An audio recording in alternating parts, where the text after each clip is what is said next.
నీ అపవిత్రతను తొలగించిన దేవుడు, నీ అవమానాన్ని దొరలించిన దేవుడు, నీకు వచ్చిన నిందలలో నువ్వు తలదించుకున్నప్పుడు నిన్ను తలెత్తుకునేటట్టు చేసిన దేవుడు, నిన్ను నరకం పోకుండా కాపాడి తప్పించిన దేవుడు. పాతాళానికి ఎంతో ఆశ, ఎంతమంది వస్తే అంతమందిని చేర్చుకుందామని వస్తుంది పాతాళం. సాతానుడు కూడా ఏం చేస్తున్నాడు, నా ఏర్పాట్లోకి ఎంతమంది వస్తే అంతమందిని నేను ఏం చేయాలా, నాతో పాటు తీసుకెళ్ళాలని వాడు కంకణం కట్టుకున్నాడు. ఎంతమంది వస్తే అంతమందిని నేను నాతో కూడా తీసుకువెళ్తా అనేటువంటి కాన్సెప్ట్తో మనల్ని ఏం చేస్తున్నాడు, ఈ లోకమని పాప ప్రపంచంలో పడవేశాడు, మనల్ని కొట్టుకుపోయేటట్టు చేస్తున్నాడు, మనల్ని కట్టి బంధించి వేశాడు. అవన్నీ మనకు నరకాన్ని తీసుకొచ్చే పరిస్థితి అయితే ఇప్పుడు యేసు ప్రభు వాటన్నిటి నుంచి మనల్ని విడిపించి నరకము నుంచి మనల్ని తప్పించి పరలోక రాజ్యంలో చేర్చుకున్న యేసు ప్రభు.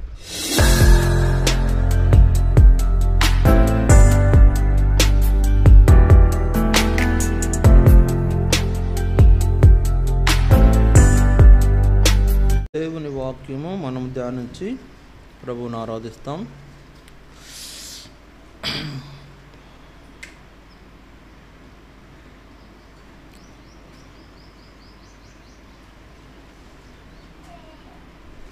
చూడండి, దేవుని వాక్యంలో యెషయా గ్రంథం 55వ అధ్యాయం. యెషయా గ్రంథం 55వ అధ్యాయం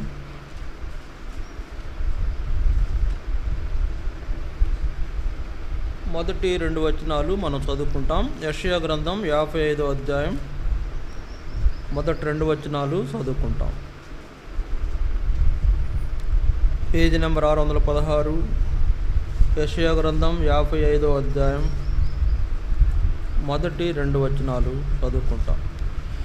దప్పిగొనిన వారులారా నీళ్ల యొద్దకు రండి, రోకలు లేని వారులారా మీరు వచ్చి కొని భోజనం చేయుడి. రండి, రూకలు లేకపోయినను ఏమియు నీయకయే ద్రాక్షరసమును పాలను కొనుడి. ఆహారము కానిదాని కొరకు మీరెలా రూకలిచ్చెదరు? సంతుష్టి కలుగజేయ దాని కొరకు మీ కష్టార్జితమును ఎందుకు వ్యయపరచెదరు? నా మాట జాగ్రత్తగా ఆలకించి మంచి పదార్థము భుజించుడి. మీ ప్రాణము సారమైన దాని యందు సుఖింపనీయుడి. సంతుష్టి చేయని దాని కొరకు మీ కష్టార్జితమును ఎందుకు వ్యయపరచెదరు? ఈ మాటలు ప్రభు మనతో మాట్లాడి ఇంకా ఎక్కువైన విషయాలు మాట్లాడి ప్రభువుని ఆరాధించినట్లు, ప్రభు సహాయం కొరకు, ప్రభు చిత్తపరిచినట్లు ప్రభు సహాయం కొరకు చిన్న ప్రార్థన చేస్తాం.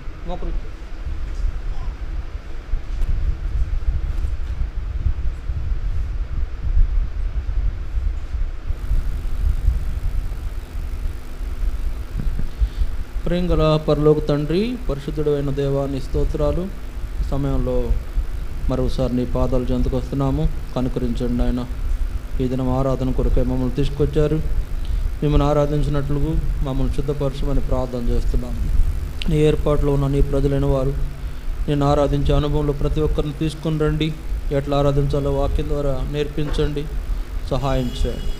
ప్రభువా, ప్రతి ఒక్కరూ నీ సన్నిధిలో నిన్ను ఘనపరిచే అనుభవంలో ప్రతి ఒక్కరి నుంచి మని ప్రార్థన చేస్తున్నాం. వచ్చిన బిడ్డలందరిని బట్టి స్తోత్రాలు. ఇంకా రావాల్సిన వారు ఉన్నారు, వారు కూడా ఆరాధన పోగొట్టుకోకుండా సకాలంలో మీ సన్నిధికి రావడం కొరకు సహాయం చేయండి. ప్రభువా, మీరు మాతో మాట్లాడండి. మేము ఎట్లు ఘనపరచాలో మాకు తెలియపరచమని కోరుకుంటాం. మీ దాసునిగా నన్ను కూడా మరుగుపరచము.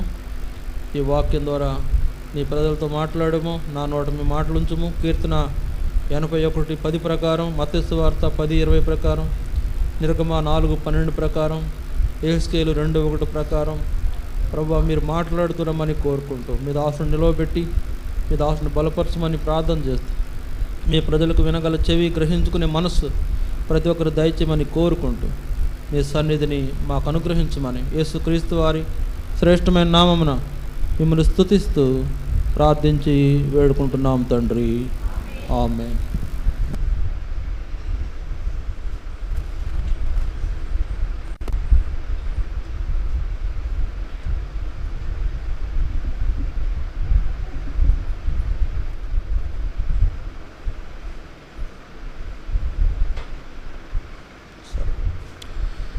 ఇక్కడ రాయబడిన మాటల ప్రకారం వాక్యం విని మనం దేవుణ్ణి ఆరాధించవలసిన వారు కూడా వాక్యం విని దేవుణ్ణి ఆరాధించినట్లు, మనం వాక్యమును ఆధారం చేసుకుని ఆరాధించినట్లు, దేవుని వాక్యంలో మనకు ఇవ్వబడిన ఈ మాటలను మనం ధ్యానించవలసిన అవసరత ఉన్నది. చూడండి, అక్కడ 55వ అధ్యాయం యెషయా గ్రంథంలో 1-2 వచనాలు వ్రాయబడిన మాటలు. దప్పిగొనిన వారలారా నీళ్ల యొద్దకు రండి. దేవుడు మరి తన యొద్దకు రమ్మని ఆహ్వానిస్తున్నాడు. దప్పిగొనిన వారలారా నీళ్ల యొద్దకు రండి, రూకలు లేని వారలారా మీరు వచ్చి కొని భోజనము చేయుడి. రండి, రూకలు లేకపోయినను ఏమియు నీయకయే ద్రాక్షారసమును పాలను కొనుడి. చూడండి, ఇక్కడ రాయబడిన మాటల్లో ఆయన మనలను ఆహ్వానిస్తున్నాడు. మీరు రండి, నా యొద్దకు రండి, నా యొద్దకు రండి, నీళ్ల యొద్దకు రండి అని ఆహ్వానిస్తున్నాడు. దప్పిగొనిన వారలారా నీళ్ల యొద్దకు రండి. కాబట్టి దేవుడు ఎవరిని ఆహ్వానిస్తున్నాడంటే, ఏదైనా కొరత కలిగినటువంటి వాడు. ఇప్పుడు దప్పిగొనిన వారలారా అంటే దాని అర్థం ఏంటి? దప్పికతో ఉన్నారు, వాళ్లకు తాగటానికి మరి దప్పిక తీర్చుకోవడానికి నీళ్లు లేవండి. దప్పిక తీర్చుకోవడానికి నీళ్లు లేవు. అందుకనే దప్పిగొనిన వారలారా నీళ్ల యొద్దకు రండి, నీళ్ల యొద్దకు రండి, నా యొద్దకు రండి అని దేవుడు ఆహ్వానిస్తున్నాడు. నా యొద్దకు రండి. ఎవరిని రమ్మంటున్నాడంటే, అక్కడ చూడండి 2వ వరుసలో కూడా రూకలు లేని వారులారా. చూసారా? మొదట దప్పిగొనిన వారులారా, రెండోది రూకలు లేని వారులారా, మూడోది రూకలు లేకపోయినా ఏమి నీయకయే ద్రాక్షారసమును పాలను కొనుడి. రూకలు లేకపోయినా ఏమి ఇయ్యకయే ద్రాక్షారసమును పాలను కొనుడి. చూడండి, ఏమీ లేకపోయినా ఏమీ నీయకనే కొనాలంటున్నాడు. అంటే దాని అర్థం ఏంటంటే ప్రియులారా, దేవుడు మనకు కొదువైన వాటిని లేదా మనకి ఏది అవసరం ఉందో దాన్ని ఇస్తానంటున్నాడు. నేను ఇస్తాను, మీకు నేను ఇస్తాను, నా దగ్గర వచ్చి నా దగ్గర భోజనము చేయడండి, అంటే వచ్చి కొని భోజనం చేయడం. ఈ మాటలు మనం జ్ఞాపకం చేసుకుంటే మనకేం అర్థమవుతుందంటే, దేవుడు మనకున్నటువంటి మన జీవితంలో ఉన్న కొదువలు, కొరతలు, లేకపోతే మనకు ఏది అవసరం ఉందో దాన్ని మనకు అనుగ్రహిస్తానని ఆయన పిలుపుతున్నాడు లేదా సెలవిస్తున్నాడు. అందుకే 2వ వచనం చూడండి, ఆహారము కాని దాని కొరకు మీరేలా రోకలించెదరు, సంతుష్టి కలుగజేయని దాని కొరకు మీ కష్టార్జితమును ఎందుకు వ్యయపరచెదరు. నా మాట జాగ్రత్తగా ఆలకించి మంచి పదార్థము భుజించుడి, మీ ప్రాణమును సారమైన దాని యందు సుఖింపనీయుడి. ఇక్కడ 2వ వచనంలో ఏం చూస్తున్నాం? ఆహారము కాని దాని కొరకు మీరేలా రోకలిచ్చెదరు, సంతుష్టి కలుగజేయని దాని కొరకు మీ కష్టార్జితమును ఎందుకు వ్యర్థపరచెదరు. మొదటిదేమో ఆయన మీకు ఏమి కావాలో అది నేను ఇస్తాను రండి అంటున్నాడు. రెండవదేమో 2వ వచనంలోనేమో మీరు అనవసరమైన వాటికి ఎందుకు మీరు డబ్బులు ఖర్చు పెడుతున్నారు, అనవసరమైన వాటికి మీరు ఎందుకు వ్యయము చేస్తున్నారు. చూడండి, దినాల్లో చాలామంది అనవసరమైన వాటికి ఖర్చు చేస్తున్నారు. అనవసరమైన జరిగించడానికి వాళ్ళు ఏం చేస్తున్నారు? రోకలు అంటే డబ్బులే కదా, రోకలు ఇచ్చేదని ఉంది అక్కడ. కనుక అనవసరమైన వాటికి ఖర్చు చేస్తున్నారు. ఏంటి చెప్పండి? అనవసరమైనవి ఏంటి లోకంలో? లోకమే అనవసరమైనది కదా, లోకమే అనవసరమైనది. తర్వాత ఇంకా అనవసరమైనవి ఏంటి లోకంలో? ఏం కొనుక్కోవాలని చూస్తున్నారు? వాళ్ళకి ఏమాత్రం ప్రయోజనం కాని వాటిని కొనుక్కోవాలని చూస్తున్నారు. వాళ్ళకి ఏమాత్రము అంటే తాత్కాలికమైన వాటినే వాళ్ళు కొనుక్కోవాలని ఆశిస్తున్నారు. కానీ అవసరమైన దాన్ని వాళ్ళు వాళ్ళు ఖర్చు చేయలేకపోతున్నారు. అందుకని అన్నాడు 1వ వచనంలో, దప్పిగొనిన వారులారా నీళ్ల యొద్దకు రండి, దప్పిగొనిన వారులారా నీళ్ల యొద్దకు రండి. లేకపోతే రూకలు లేని వారులారా మీరు వచ్చి కొని భోజనం. మీరు రూపాయి లేకపోయినా బాధ లేదు, మీరు వచ్చి భోజనం చేయడం. కొని భోజనం చేయడం అంటే దాని అర్థం ఏంటి? డబ్బులు లేవంటున్నాడు, మళ్ళీ రండి కొనండి అంటున్నాడు. దీని అర్థం ఏంటంటే, మీ దగ్గర డబ్బు లేకపోయినా పర్లేదు, మీ కొరకు సిద్ధపరిచిన దాన్ని మీరు తీసుకోండి, భోజనము చేయండి. చూడండి పిల్లలు, ఇక్కడ మనకు జ్ఞాపకం చేయబడుతున్న ఈ మాటల్లో, మీ ఏమి లేకపోయినా నేను మీ కొరకు క్రయము చెల్లించి మీకు కావలసిన దాన్ని ఇస్తాను. ఆయన కొంటున్నాడు, మన తరపున ఆయన కొంటున్నాడు. ఎవరు? దేవుడు కొంటున్నాడు. మనకి ఏది అవసరమో అది దేవుడే కొంటున్నాడు. అంటే చూడండి, రూకలు లేని వారలారా మీరు వచ్చి కొని భోజనం చేయడం. ఇక్కడ తలంపు ఏంటంటే ప్రియులారా, అక్కడ ఉన్న మాటలను బట్టి మనం అర్థం చేసుకోవాల్సింది, మీరు రూపాయలు ఖర్చు అంటే ఏం ఖర్చు చేయకపోయినా పర్లేదు, మీరు ఏమి తీసుకురాకపోయినా పర్లేదు, ఇక్కడ మీరు ఊరకనే భోజనము చేయవచ్చు. లేకపోతే మీకు దప్పిక తీర్చుకోవడానికి ఊరకనే ఇక్కడ జీవజలము ఇవ్వబడుతుంది. యేసుప్రభు అన్నాడు, నేనే జీవజలములను అనుగ్రహించువాడని అన్నాడు కదా, నేనే జీవజలముల ఊటను అన్నాడు. కాబట్టి జీవజలముల ఊట అయిన యేసుప్రభు మన కొరకై ఆయన జీవజలములను ఇచ్చేవాడుగా ఉన్నాడు. ఆయన దగ్గరకు మనం రావాల్సిన వారంగా ఉన్నాం. రెండవది, ఆయన అంటే ఏమీ లేనటువంటి వాళ్లకు భోజనము ఏర్పాటు చేసేవాడుగా ఉన్నాడు. ద్రాక్షారసమును పాలను మరి మనకు అనుగ్రహించేవాడుగా ఉన్నాడు. చూడండి, ఈ మాటలు మనకు అర్థం కాకపోయినటువంటి ఈ మాటలు ఒక గొప్ప దేవుని పిలుపును, మనకు దేవుడి పిలుపును అంటే పిలుస్తున్న విధానాన్ని జ్ఞాపకం చేస్తున్నాయి. నా యొద్దకు రండి, మీకేమి లేకపోయినా నేనున్నాను, నా దగ్గరకు రండి, మీ తప్పికను నేను తీరుస్తాను, మీ కొరతలు నేను తీరుస్తాను, మీ కొదువలు నేను తీరుస్తాను, మీరు ఎటువంటి పరిస్థితులు ఉన్నా కూడా నేను వాటి నుండి మిమ్మలను వెలుపటికి తీసుకొస్తాను, మీరు కలిగి ఉన్న ఆ పరిస్థితులన్నిటి నుంచి మిమ్మల్ని విడిపించి మీకు కావాల్సినవన్నీ సమకూరుస్తానని ఆయన మనల్ని ఆహ్వానిస్తున్నవాడుగా ఉంది. కాబట్టి నా యొద్దకు రండి. చూడండి, ఈ మాట గమనించండి, నా యొద్దకు రండి, మీకున్న ఏం అవసరమైనా నేను తీరుస్తాను, నా యొద్దకు రండి అని పిలుస్తున్నా.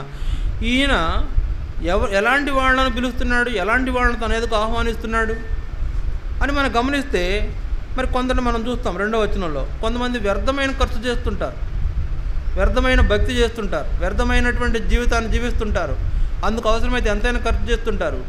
కాబట్టి అది మీకు అవసరం లేదు, అది మీకు అనవసరం. మీరు నా దగ్గరకు వస్తే నేను మీకు కావాల్సినవన్నీ కూడా ఇస్తాను అని చెప్తున్న మరి దేవుని యొక్క పిలుపు, ఆయన ఆహ్వానిస్తున్న యొక్క ఆహ్వానము వెనుక ఎవరెవరిని ఆయన మరి పిలుస్తున్నాడో మనం జ్ఞాపకం చేసుకుంటే, చూడండి పక్కనే ఉన్న 57వ అధ్యాయము, యెషయా గ్రంథం 57వ అధ్యాయం 20వ వచనం చూడండి. యెషయా గ్రంథం 57:20 పక్కనే ఉన్న పేజీలో 618వ పేజీలో యెషయా గ్రంథం 57:20, భక్తిహీనులు కదులుతున్న సముద్రం వంటి వారు, అది నిమ్మళింపనేరదు, దాని జలములు బురదను మైలను పైకి వేయును, దుష్టులకు నెమ్మది ఉండదని నా దేవుడు చలవిచ్చుచున్నాడు. ఇక్కడ మనకు జ్ఞాపకం చేయబడుతున్న ఎవరిని పిలుస్తున్నాడు దేవుడు నా యొద్దకు రండని? ఎవరిని ఆహ్వానిస్తున్నాడంటే మొట్టమొదటిగా అంటే భక్తిహీనులైన మైలపడిన వారిని పిలుస్తున్నాడు. భక్తిహీనులైన మైలపడిన వారిని, భక్తిహీనులు మైలపడిన వారిని. అందుకే అక్కడ చూడండి ఏం రాయబడుతుందంట, భక్తిహీనులు కదులుసున్న సముద్రం వంటి వాళ్ళు. భక్తిహీనులు కదులుసున్న సముద్రం వంటి వాళ్ళు ఏదంట, అది నిమ్మళింపనేరదు, దాని జలములు బురదను మైలను పైకి వేయను. కనుక ఆ భక్తిహీనులు కదులుసున్న సముద్రం వంటి వారు, అది నిమ్మళించేది కాదు, దాని జలములు బురదను మైలను పైకి వేయును. కాబట్టి చూడండి, ఈ పాప ప్రపంచంలో, ఈ పాప లోకములో, లేకపోతే దుష్ట లోకములో ఈ యొక్క మైలపడినటువంటి వారు ఎవరున్నారో వాళ్ళు భక్తిహీనులై ఉన్నారు. అంటే మైలపడిన వారు ఉంటున్నారు. అంటే లోకం అనే బురద వాళ్ళ మీద ఉన్నది. లోకం అనే బురదలో వాళ్ళు కూరుకుపోయారు. ఈ లోకం అనేటువంటి ఈ బురద వాళ్ళకి ఏం కలుగు చేస్తుందంటే మైలను కలుగు చేస్తూ ఉంది. అందుకని వాళ్ళ మీద వాళ్ళకున్న మైలను ఏం చేస్తానంటున్నాడు దేవుడు, దాన్ని తీసివేసే దేవుడుగా మన దేవుడు ఉన్నాడు. మైలను తీసివేసే దేవుడు. అందుకని దేవుని యొక్క వాక్యంలో వ్రాయబడింది. చూడండి ఎట్లా మనకున్నటువంటి మలినం పోతుంది, ఎట్లా మనలో ఉన్న మలినం పోతుంది అనంటే హెబ్రీ 9వ అధ్యాయము 14వ వచనం చూడండి. హెబ్రీ 9వ అధ్యాయము 14వ వచనంలో ఒక మాట ఉంది. హెబ్రీ పత్రిక 9వ అధ్యాయం 14వ వచనం. నిత్యుడగు ఆత్మ ద్వారా తన్ను తాను దేవునికి నిర్దోషినిగా అర్పించుకునిన క్రీస్తు యొక్క రక్తము నిర్జీవ క్రియలను విడిచి జీవము గల దేవుని సేవించుటకు మీ మనస్సాక్షిని ఎంతో ఎక్కువగా శుద్ధి చేయను. ఇక్కడ ఈ యొక్క పాప ప్రపంచంలో ఉన్నటువంటి ఈ భక్తిహీనులైనటువంటి వారు, మైలలో ఉన్నటువంటి వారు, లేకపోతే లోకం అనేటువంటి పాపం అనే బురదలో కూరుకున్నటువంటి వారు, చూడండి ఒక మాట ఉంది కీర్తన 40వ అధ్యాయంలో ఏముందంటే నాశనకరమైన గుంట అని ఒక మాట రాయబడింది. ఏంటంట? జగటగల దొంగ ఊబి అని రాయబడింది కీర్తన 40వ అధ్యాయము. ఆ మాట చూడండి, కీర్తన 40వ అధ్యాయము ఆ మాట మనం చూస్తే కీర్తన 40 మొదటి వచనం, 2వ వచనం. నాశనకరమైన గుంటలో నుండి, జిగటగల దొంగ ఊబిలో నుండి ఆయన నన్ను పైకెత్తెను, నా పాదములు బండ మీద నిలిపి నా అడుగులు స్థిరపరిచెను. ఇక్కడ నాశనకరమైన గుంట, జిగటగల దొంగ ఊబి అనేటువంటి వాటిలో నుండి ఆయన ఏం చేశాడు? మనలను పైకెత్తాడు, మన పాదాలు బండ మీద స్థిరపరిచిన వాడుగా ఉన్నాడు. కాబట్టి ఇక్కడ నా తలపు ఏంటంటే యెషయా గ్రంథము 57వ అధ్యాయం 20వ వచనంలో ఉన్నటువంటి ఈ యొక్క పాప ప్రపంచంలో మైలపడినటువంటి మనలను దేవుడు ఏం చేస్తున్నాడు? భక్తిహీనులుగా ఉన్న మైలపడిన మనలను ఏం చేస్తున్నాడు చెప్పండి? దేవుడు మన యొక్క నిర్జీవ క్రియలను యేసు ప్రభు రక్తంలో కడిగి మనల్ని ఏం చేస్తున్నాడంట? దేవుణ్ణి సేవించేటువంటి వారుగా మనలను చేస్తున్నాడు. అందుకే ఈ పాపము ప్రపంచంలో, ఈ పాపం ఉన్నటువంటి ఈ లోకంలో ఈ యొక్క మైల, లేకపోతే ఈ యొక్క ఇక్కడ ఉన్నటువంటి ఆయనంట జిగటగల దొంగ ఊబి అని అన్నారు.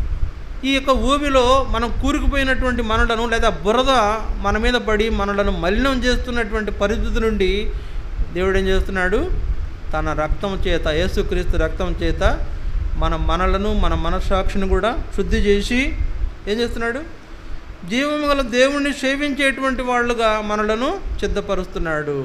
కనుక భక్తిహీనత వలన కలిగే మైల నుండి మనల్ని శుభ్రపరిచిన దేవుడు, ఈ లోకంలో ఉన్నటువంటి మలినము నుండి కాపాడిన దేవుడు, ఈ లోకంలో ఉన్నటువంటి అపవిత్రత నుండి కాపాడిన దేవుడు. మైల అంటే ఏంటి చెప్పండి? మైల అంటే ఏంటి? ఎవరు ముట్టుకొని ఒక నిషిద్ధమైన వస్తువు. మైల అంటే ఏంటంటే ఎవరు పట్టుకోకూడదు, ఎవరు ముట్టుకునేది కాదు, అది ఎవరు ముట్టుకునేది నిషిద్ధమైనది. ఇలాంటి మైల పడినటువంటి జీవితాలు గల ఈ మనలను దేవుడు ఏం చేస్తున్నాడు? యేసు ప్రభు రక్తం ద్వారా కడిగి పవిత్రులుగా, లేకపోతే ఏం చేస్తున్నాడు? నిర్జీవ క్రియలను విడిచి జీవం గల దేవుణ్ణి సేవించేటట్లు మనల్ని శుద్ధి చేస్తున్నాడు. కనుక ఈ యొక్క లోకములో ఉన్నటువంటి అపవిత్రత అంతటిని కూడా యేసు ప్రభు రక్తం చేత కడిగి మనలను పవిత్రులుగా చేసిన దేవుడు. పాప ప్రపంచములో కలిగిన మలినము లేదా మైల నుండి మనల్ని విడిపించిన దేవుడుగా ఉన్నాడు. చూడండి, లోకము ఎలా పోల్చబడిందంటే, భక్తిహీనులు ఎలా పోల్చబడ్డారంటే కదులుచున్న సముద్రంలాగా పోల్చబడ్డారు. భక్తిహీనులు కదులుచున్న సముద్రం లాంటి వాళ్ళు. అది నెమ్మళింపనేరదంటే దాని అర్థం ఏంటి? దానికి నెమ్మది ఉండదంట. భక్తిహీనులైనటువంటి వాళ్లకు నెమ్మది ఉండదు.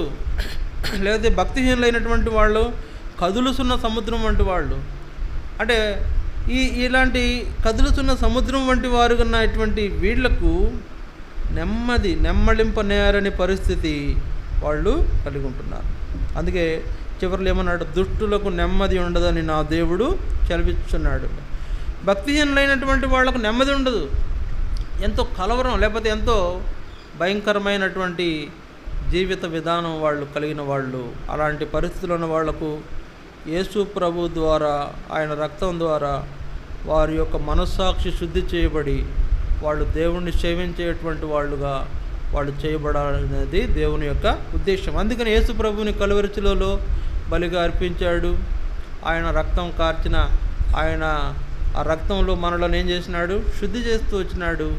ఈ పాప ప్రపంచంలో ఉన్న మైలంతటిని కూడా తొలగించి వేశాడు. చూడండి, ఎవరిని ఆయన నా దగ్గర రమ్మంటున్నాడంటే మొట్టమొదటిగా మనం ఏం చెప్పాలా? భక్తిహీనత కలిగిన మైలపడిన వారిని.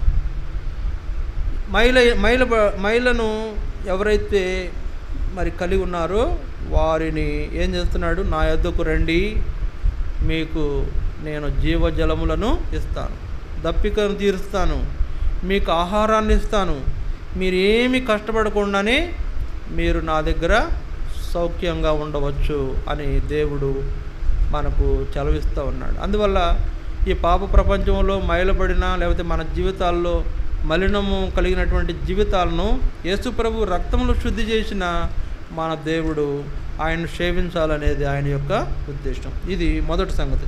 రెండవ సంగతి చూడండి, దేవుని వాక్యంలో రెండవ సంగతి మనం చూస్తాం. యోధాపత్రిక 1వ అధ్యాయం 13వ వచనం. యోధాపత్రిక 1వ అధ్యాయము 13వ వచనం. దయచేసి చూడండి, యోధాపత్రిక 1వ అధ్యాయము 13వ వచనం. తమ అవమానమును నురుగు వెళ్ళగక్కువారై సముద్రము యొక్క ప్రచండమైన అలలుగాను మార్గము తప్పి తిరుగు సుక్కలుగాను ఉన్నారు. వారి కొరకు గాఢాంధకారము నిరంతరము భద్రము చేయబడి ఉన్నది. ఇక్కడ మన జ్ఞాపకం చేయబడుతున్న రెండవ సంగతి, అవమానమును నురుగు వెళ్ళగక్కువారు అంటే అవమానకరమైన జీవితం జీవించేవాళ్ళు. చూడండి, వాళ్ళ గురించి మనం ఏమంటారంటే, ఏం చెప్పుకోవాలంటే, వాళ్ళ జీవితం ఎలాంటిదంటే అవమానకరమైన జీవితం. రెండవ సంగతి మనం చూస్తున్నాం, అవమానకరమైన జీవితం గల వాళ్ళు. చాలా రకాలైనటువంటి పరిస్థితులు అక్కడ రాశారు. ఎట్లాంటి వాళ్ళు అంటే వాళ్ళు పైన 12వ వచనం కూడా చూస్తాం. పైన 12వ వచనం. సుభోజనము చేయిసు తమ్మును తాము నిర్భయముగా పోషించుకొనుసు మీ ప్రేమ విందులలో దొంగ మెట్టలుగా ఉన్నారు. వీరు గాలి చేత ఇటు అటు కొట్టుకొని పోవు నిర్జల మేఘములుగాను, కాయలు రాలి పొలములు లేక 2 మార్లు సచ్చి 2 సార్లు వేళ్లతో పెళ్లగింపబడిన చెట్టుగాను ఉన్నారు. కాబట్టి ఇది ఏం చూపిస్తుందంటే అవమానకరమైన జీవితం గల వాళ్ళు. చూడండి, వీళ్ళని ఇంకో మాట వీళ్ళ గురించి ఏం చెప్పొచ్చు అంటే నామకార్థ క్రైస్తవులు, పేరుగే క్రైస్తవులు, నిజ క్రైస్తవులు కాదు. వాళ్ళు యేసు ప్రభువుని తెలిసిన వాళ్ళే, యేసు ప్రభువుని అంగీకరించిన వాళ్ళే, లేదా యేసు ప్రభు అంటే నమ్మకమే, కానీ జీవితంలో అవమానకరమైన పరిస్థితులు కలిగిన వారుగా ఉంటారు. వారు అవమానకరమైన జీవితాన్ని జీవించే వాళ్ళు ఉంటారు. అటువంటి వారు అవమానమును నురుగును వెళ్ళగొక్కువారై సముద్రము యొక్క ప్రచండమైన అలలుగాను. సముద్రం అంటే ఏ సముద్రం?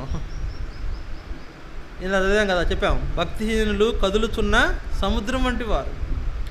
కనుక ఈ లోకములో వాళ్ళ యొక్క పరిస్థితి ఏంటంటే ప్రచండమైన అలలుగా, అంటే ఈ లోకములో వాళ్ళు ఎగిరినంత ఎగురుడు ఎవరు ఎగరంటే వాళ్ళని ఎవరు ఆపుతరం కాదు అన్నట్లు, నేనే గొప్ప, అన్నిటికంటే నేనే గొప్ప అన్నట్లు వాళ్ళ యొక్క విధానం ఉంటుంది. అందువల్ల వాళ్ళ జీవితం అవమానకరమైన జీవితం, చేసేవన్నీ అవమానకరమైన పనులు, చేసేవన్నీ కూడా అవమానకరమైనటువంటి విషయాలు. వాళ్ళు ఏం చేస్తారంట, ఒక నిలకడ ఉండదు. తర్వాత అటు ఇటు మార్గము తప్పి తిరుగు సుక్కలుగా వాళ్ళు ఉంటారంట.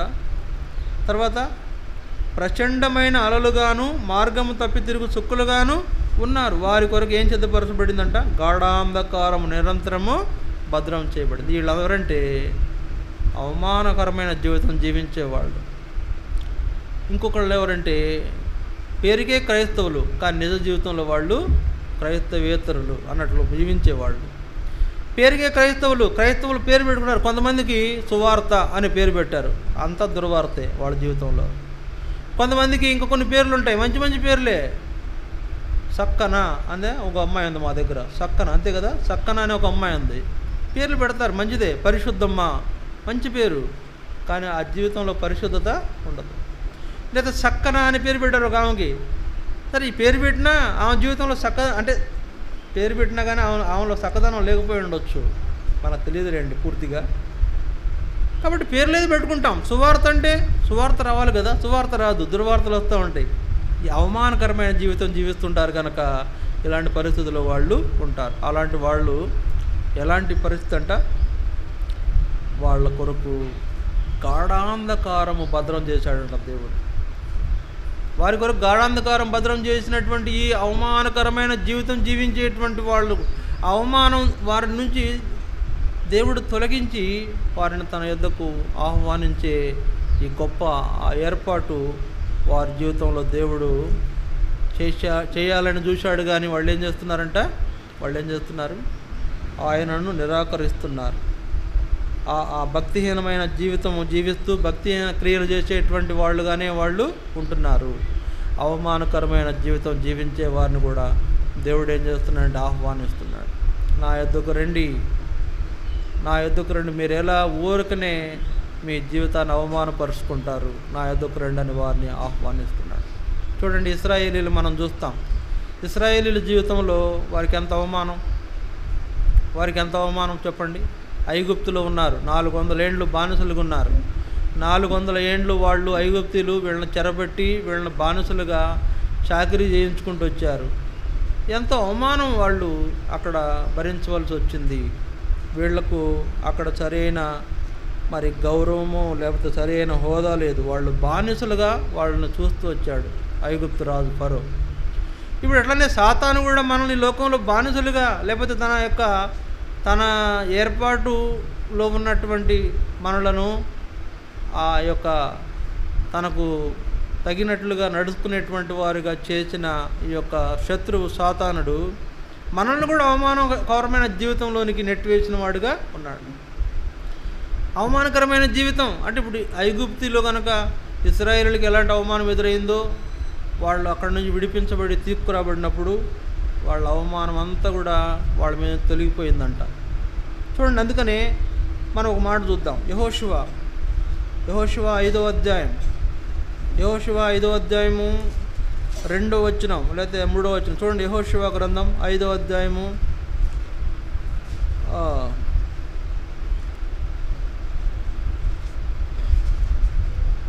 యెహోషువ 5వ అధ్యాయం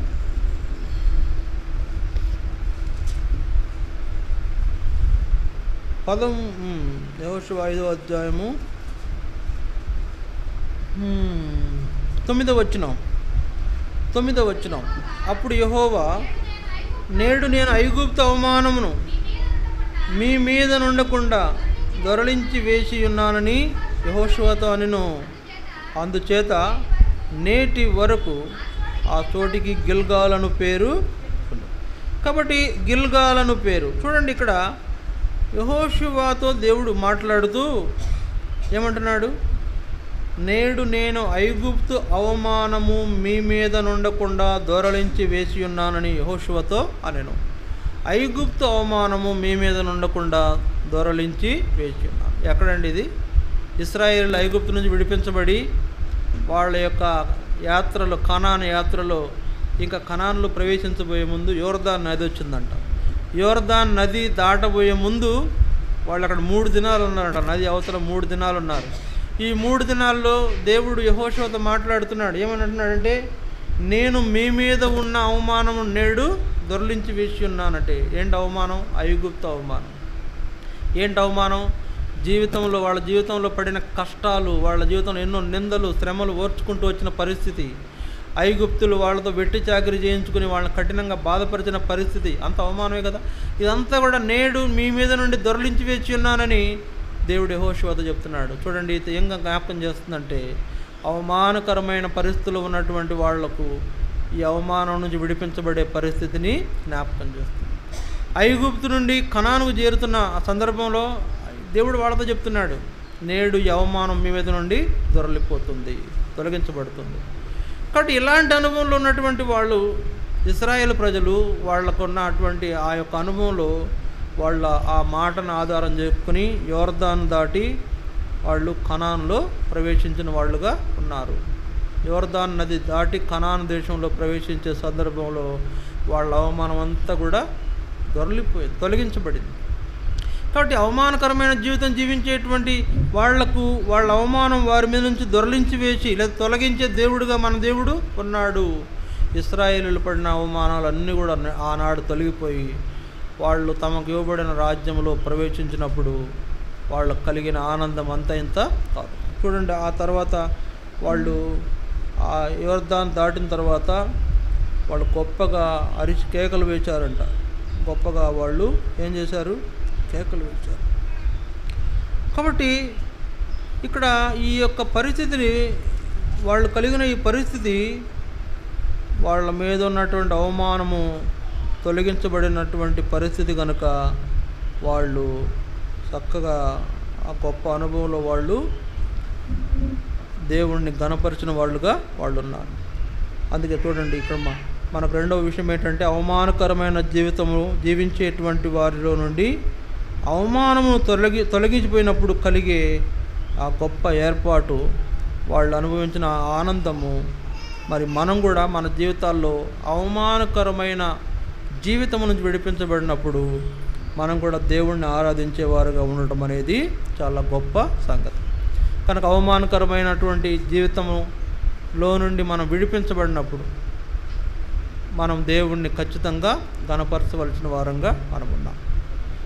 దేవుడు ఈ లోకాన్ని ఎలా పోల్చాడంటే ఐగుప్తుతో పోల్చాడు. దేవుడు ఈ లోకాన్ని ఎలా పోల్చాడు? ఐగుప్తు లాంటి లోకంగా ఈ లోకాన్ని పోల్చాడు. అందుకనే కొన్ని మాటలు దేవుని వాక్యం, అనేకమైన మాటలు దేవుని వాక్యం రాయించబడినప్పుడు ఐగుప్తును లోకానికి మాదిరికరంగా లేదా సూచనగా చూపించాడు. లోకమును ఐగుప్తుకు పోల్చాడు. కాబట్టి ఈ ఐగుప్తు అవమానం వారి మీద దొర్లించబడినప్పుడు వాళ్ళందరూ సంతోషించి దేవుణ్ణి ఘనపరిచినట్లు, అట్లా మనం కూడా మన అవమానకరమైన జీవితంలోంచి విడిపించబడినప్పుడు మనం కూడా దేవుణ్ణి ఆరాధించవలసిన వారంగా మనం ఉండాలనేది దేవుడు జ్ఞాపకం చేస్తున్నాడు. రెండవది ఏంటంటే, మొదటిదిగా మనం ఏం చూసాము? లోకములో అంటే సముద్రం అనేటువంటి ఈ పాప ప్రపంచములో మైలు పడినటువంటి మనలను దేవుడు తన రక్తం చేత కడిగి శుద్ధి చేసి తన ఏర్పాటులోకి తీసుకొచ్చిన వాడుకున్నాడు కనుక ఆరాధించాలి. రెండవదిగా అవమానకరమైనటువంటి జీవితం నుంచి విడిపించబడి అవమానం మన మీద దొర్లించబడినప్పుడు అలాంటి అనుభవం ఇచ్చిన దేవుడిని మనము ఆరాధించవలసిన వారుగా మనం ఉన్నాం. అవమానకరమైన జీవితం నుంచి విడిపించబడి సగర్వంగా జీవించే జీవితం మనకు ఇవ్వబడినందున దేవుడిని, లోకంలో ఎన్నో అవమానాలు పడ్డాం మనం, కనుక అవమానాలన్నీ తొలగించబడి మంచి స్వతంత్రత కలిగిన జీవితం మనకిచ్చినందున మనం దేవుణ్ణి ఆరాధిస్తాం. ఇది రెండవది. మూడోది చూడండి, యోహాను సువార్త 4వ అధ్యాయం. యోహాను సువార్త 4వ అధ్యాయం 6-7 వచనాలు. యోహాను సువార్త 4వ అధ్యాయము 6-7 వచనాలు. అక్కడ యాకోబు బావి ఉండెను కనుక యేసు ప్రయాణం వలన అలచిన రీతిని ఆ బావి యొద్ద కూర్చుండెను. అప్పటికి ఇంచుమించు 12 గంటలు ఆయను. సమరయ స్త్రీ ఒకటి నీళ్లు చేదుకొనుటకు అక్కడికి రాగా యేసు నాకు దాహమునకిమ్మని అడిగాను. ఇక్కడ మూడవ సంగతి మనకు జ్ఞాపకం చేసుకున్నప్పుడు ఒక స్త్రీని మనం జ్ఞాపకం చేసుకుంటున్నాం. ఒక స్త్రీ, సమరయ స్త్రీ అని పేరు పెట్టారు. ఈ సమరయ స్త్రీ జీవితంలో ఆ దినం ఎంతో విశేషమైన దినం. ఎందుకంటే యేసుప్రభు ఆమెను దర్శించాడు. యేసుప్రభు ఆమె యొద్దకు వచ్చాడు. యేసుప్రభు సమరయుల మార్గమున వెళ్ళవలసి వచ్చెను అని ప్రారంభించారు 4వ అధ్యాయం. యోహాను 4వ అధ్యాయం యేసుప్రభు అంట సమరయుల మార్గమున వెళ్ళవలసి వచ్చిందంట. అంటే వాళ్ళున్న యోదయ నుండి గలిలయకి వెళ్ళడానికి మధ్య షార్ట్ కట్, సమరయుల నుంచి వెళ్ళే షార్ట్ కట్ ఉందంట. నేను హిస్టరీలో చదివాను.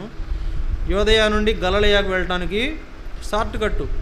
ఈ షార్ట్ కట్టు వెళితే చాలా తేలిగ్గా గలిలయ వెళ్ళిపోతాం. లేకపోతే చుట్టూ తిరిగి రావాలంట, వేరే ప్రాంతం చుట్టూ అంతా తిరిగి రావాల్సి వస్తుందంట. అందువలన ఈ సమరయాల నుంచి వెళ్ళాల్సి వచ్చిందంట.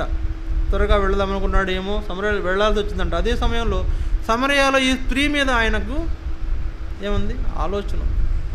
ఈ స్త్రీని ఆయన రక్షించాలని ఆలోచించాడు. ఈ స్త్రీని దర్శించాలని ఆలోచించాడు. ఈ స్త్రీని కలుసుకోవాలని ఆలోచించాడు. ఆ స్త్రీతో మాట్లాడాలని ఆలోచించాడు. ఆ స్త్రీని మార్చాలని ఆలోచించాడు. ఆ స్త్రీని ఎట్లయినా పరలోకానికి తీసుకువెళ్ళాలని ఆలోచించాడు. చూడండి, యూదులు సమరయులతో సాంగత్యం చేయరని కింద వచనాల్లో రాయబడి ఉంటారు. ఏంటంట? యూదులు సమరయులతో సాంగత్యము చేయరు.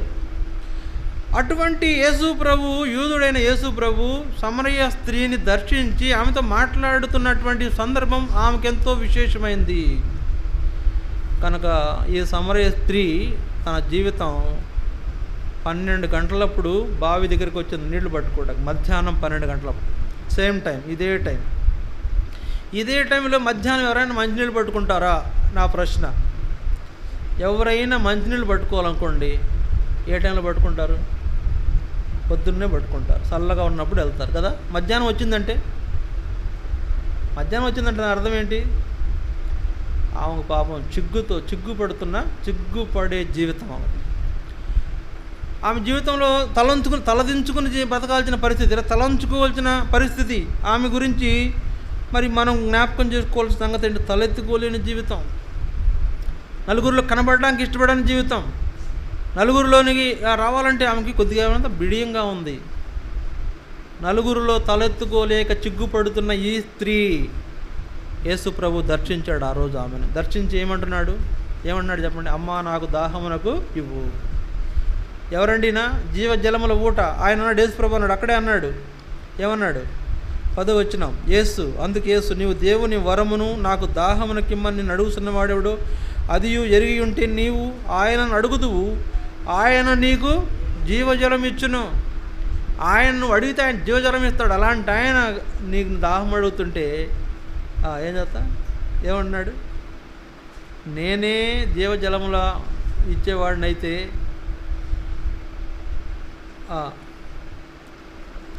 చూడండి ఆ మాట, నేనే జీవజలములను ఇచ్చేవాడిని, జీవజలముల ఊట అయిన ఈయన పోయి ఒక స్త్రీని ఒక బావి దగ్గర నాకు దాహం నిక్కమని అడుగుతున్నాడంటే ఆమె విషయంలో ఆయనకు దాహం ఉన్నది. ఆమె మారాలని, ఆమె జీవితం చక్కజేయబడాలని, ఆమె జీవితంలో లోపాలని సరిచేయబడాలని, ఆమె దేవుని ఏర్పాటులోకి వచ్చే బిడ్డగా ఉండాలని, ఆమె చిగ్గుపడే జీవితం నుంచి తప్పించబడాలని, తలెత్తుకోలేని పరిస్థితులు ఉన్న ఆమె తలెత్తుకునేలా చేయాలని ఆయన ఆలోచించాడు. తలెత్తుకోలేని పరిస్థితులు ఉన్న ఆమెను తలెత్తుకునేలా చేయాలని యేసుప్రభు నిర్ణయించాడు. అందుకే ఆమెను దర్శించాడు.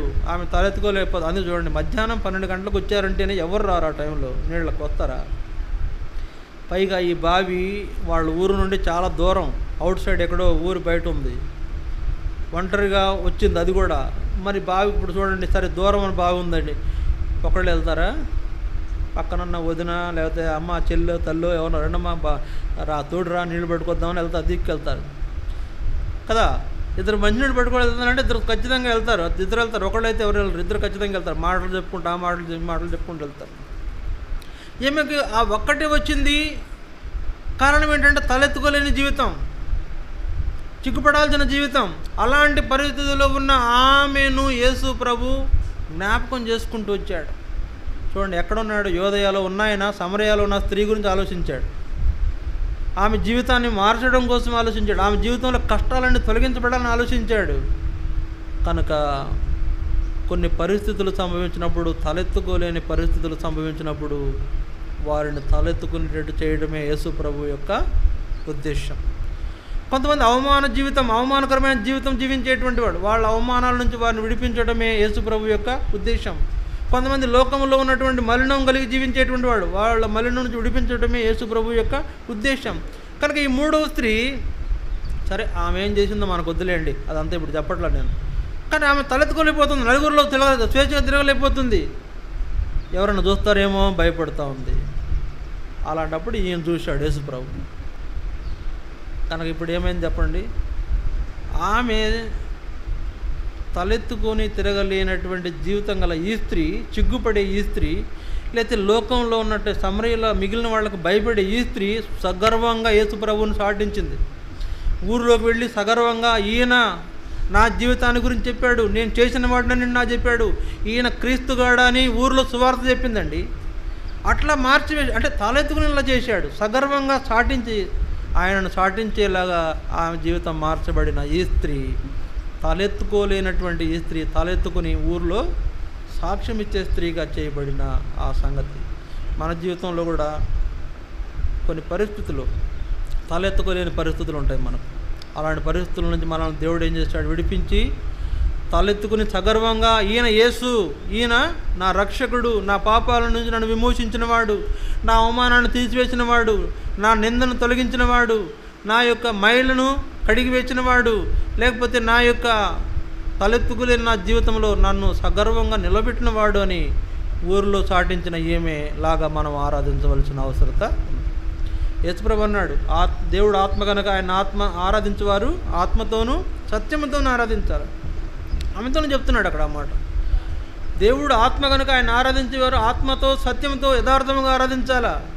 ఇప్పుడు ఈమె సీక్రెట్గా ఏదో ఎవరు లేనకుండా కావికెళ్ళి వచ్చి ఆమె ఇప్పుడు ఏమైంది, చక్కగా ఏ టైం అయినా స్వేచ్ఛగా వెళ్ళగలిగే అనుభవంలోనికి వచ్చేసింది, దేవుడిని ఆరాధించే అనుభవంలోనికి వచ్చేసింది.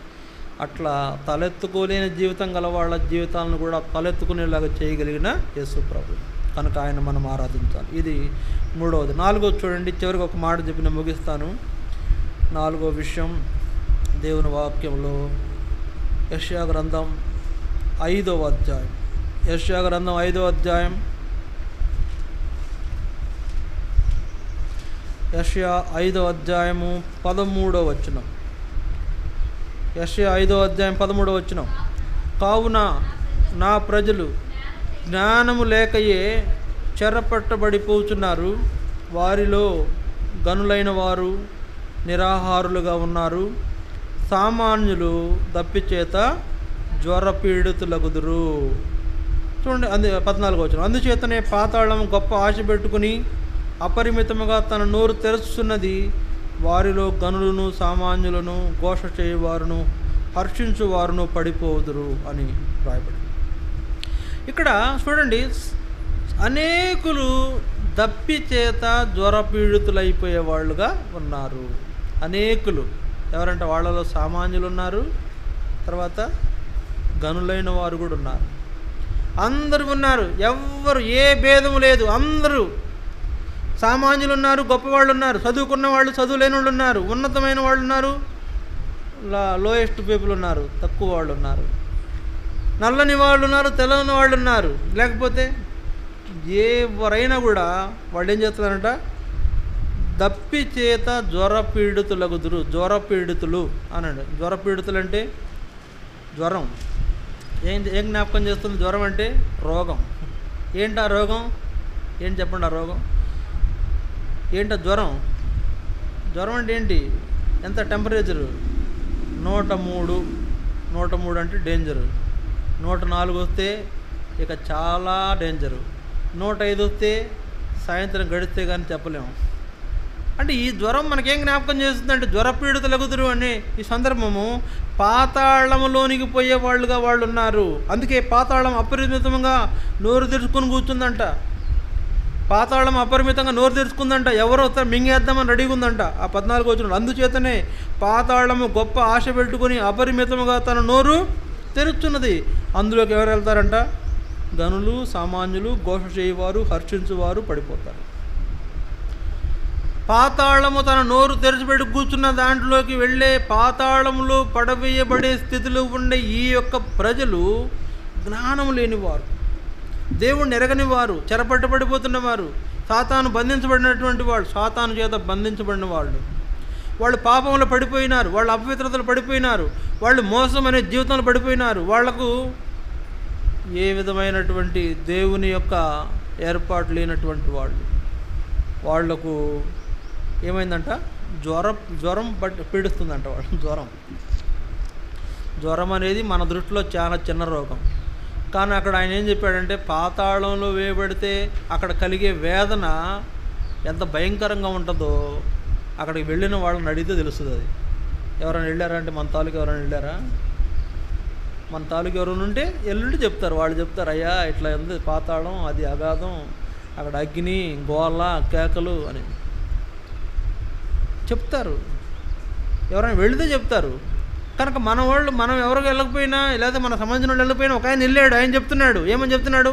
అయ్యా ఇది ఎంతో వేదనకరమైన స్థలము, ఈ పాతాళం ఎంతో కఠినమైనది, ఇక్కడ ఎంతో భయంకరమైనటువంటి అరుపులు, కేకలు వింటున్నాను, ఇక్కడ అగ్ని ఆరట్లేదు, పురుగు సావట్లేదు, ఇక్కడ నేను కాలిపోతున్నాను కానీ నేను సావట్లేదు, ఇది ఎంతో వేదనకరమైన స్థలం అని కేకలేస్తున్నాడు ఒక ఆయన.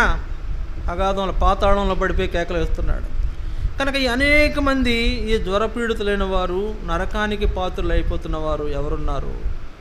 వారు ఆయన చేత రక్షించబడి నరకం నుంచి తప్పించబడి పరలోక రాజ్యానికి వాళ్ళను చేర్చుకున్న యేసుప్రభు, పరలోక రాజ్యానికి వారిని సిద్ధపరిచిన యేసుప్రభు చిలువ మరణం ఎందుకు పొందాడంటే అనేకులు పరలోక రాజ్యానికి పోవడం కోసం, అనేకులను పరలోకానికి తీసుకువెళ్ళడం కోసం, అనేకులను అందుకు సిద్ధపరచడం కోసం. అందుకనే ఈ యొక్క మైల అపవిత్రత లేదా బురద వారి నుంచి కడిగివేసి శుద్ధి చేసి వారిని తన ఏర్పాట్లు తనను సేవించేవారుగా చేసుకున్న ఉద్దేశం అదే. లేకపోతే అవమానకరమైన జీవితం జీవిస్తున్న వారి యొక్క అవమానాన్ని దొరలించి వేసి ఆయన ఏర్పాట్లో వారు కూడా తను సేవించేవారు ఉండాలనే ఉద్దేశం అదే. లేకపోతే ఆ యొక్క తలెత్తుకోలేని జీవితం, చిగ్గుపడవలసిన జీవితం గల వాళ్ళను కూడా తలెత్తుకుని సగర్వంగా ఆయనను గురించి సాక్ష్యం ఇచ్చేవారుగా సిద్ధపరచడం వెనుక ఉన్న ఉద్దేశం. ఇప్పుడు 4వది మనం చూస్తాం, ఎవరు నరకానికి పోవడానికి వీల్లేదని కాన్సెప్ట్తో ఆయన కల్వరి శిలువలో చనిపోయి సంపాదించిన ఈ రక్షణ మనకు అనుగ్రహించడం కొరకే. నా యొద్దకు రండి, నేను మీ దప్పిక తీరుస్తా, నేను మీకు నీళ్ళు ఇస్తా, నేను మీకు ఆహారం ఇస్తా, నేను మీకు ఆరోగ్యం ఇస్తా, నేను మీకు కావాల్సిన నేను ఇస్తా, మీరు ఎక్కడ కొనుక్కోవాల్సిన అవసరం లేదు, ఫ్రీగా ఇస్తా, ఉచితం. ఎవరైనా ఇస్తారండి ఉచితంగా? ఎవరైనా ఇస్తారా? ఎంతలా డాక్టర్ చదువుకున్నా అంటే తక్కువ ఫీజుకి వైద్యం చేసేవాళ్ళు ఉన్నారు, కొందరు 10 రూపాయలకు వైద్యం చేసేవాళ్ళు కూడా ఉన్నారు. ఎంత కొంత తీసుకుంటారు, అట్లీస్ట్ 10 రూపాయలని తీసుకుంటారు. ఏమీ లేకుండా వైద్యం అయితే చేయట్లా, ఏదో ప్రయోజనం ఆశించని వైద్యం చేస్తారు.